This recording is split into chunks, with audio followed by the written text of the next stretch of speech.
Hey guys, and welcome to today's video. Now today's video is basically going to be a catch up because I've had a few of you ask me just generally what's been going on with me and how's my therapy going and just how am I handling my mental illness at the minute. So I thought that today it would be a catch up on how I'm doing at the minute.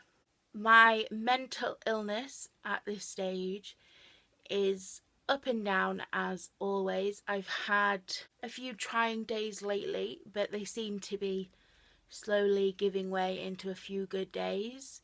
My SADS is slowly getting better as the sun comes out and I'm getting more adventurous and being outside a bit more and just spending a bit more time in the sun and trying to be a bit more positive.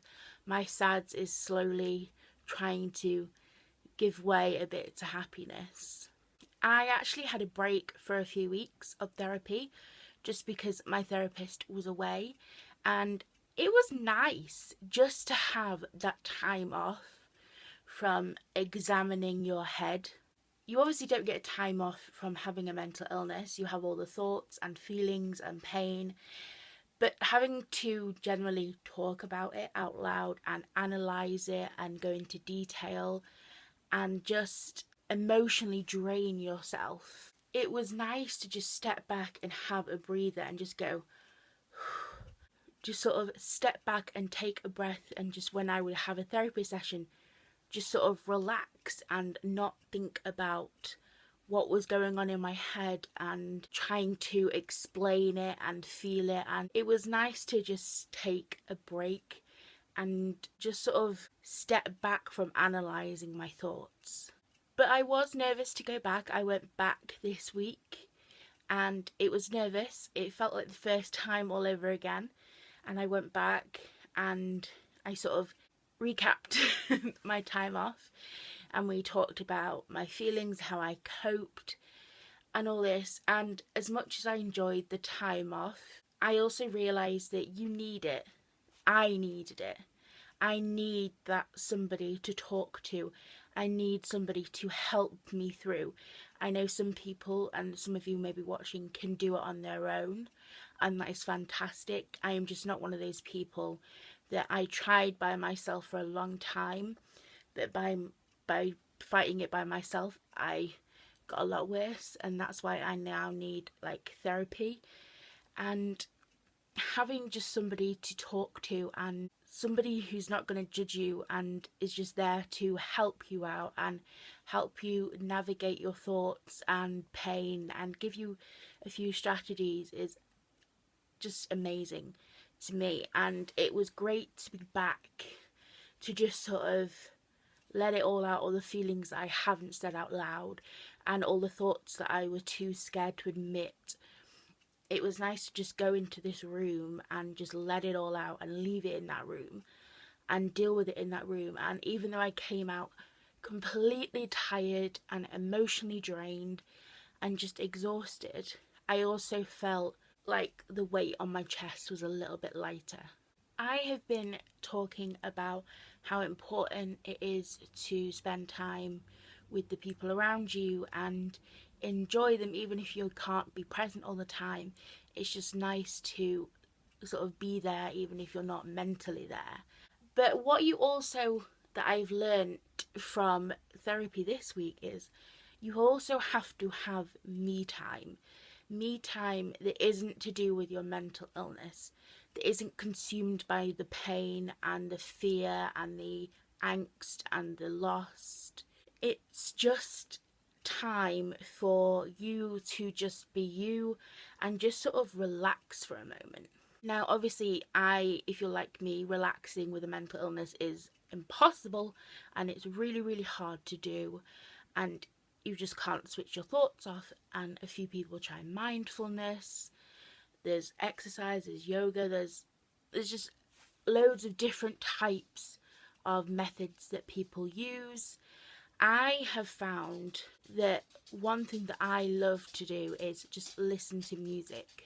I love music. I love all types of music and I love it, and I love that lyrics and a song can just explain how you're feeling, and it just instantly feels like those words were written about you, and or the music can just take you away to a whole new place, or you can just belt it out even if you're completely out of tune and really get into a song and start dancing around looking like a fool, but it makes you feel good.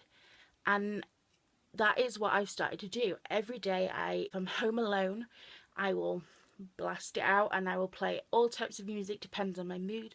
Or if I'm home alone, I'll plug in my headphones and I will just listen to some music to just sort of forget the world around me for a little bit and enjoy the words, the lyrics, and just get lost in the music.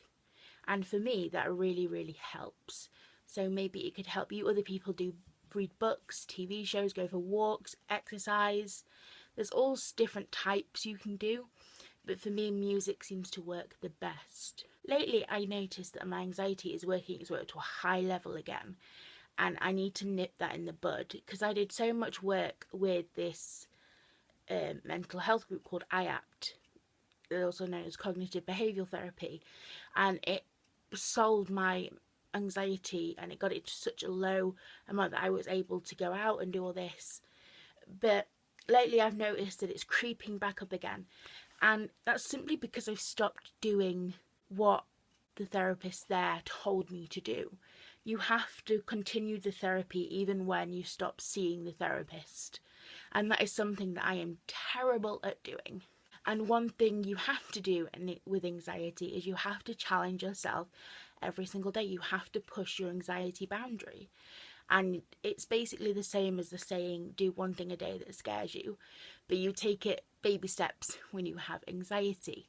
Like, if you can only go so far away from your house without going into a panic attack, do that, but then take it 2 steps further. And like just walk 2 steps further, and then you've got that a little bit extra room you can go, and you slowly get further and further away, and your comfort zone slowly grows. So that is one thing that I want to start again, is to try and do one thing a day that pushes the anxiety boundary and helps hopefully neutralize the anxiety at the level it's at, and or hopefully get it lower.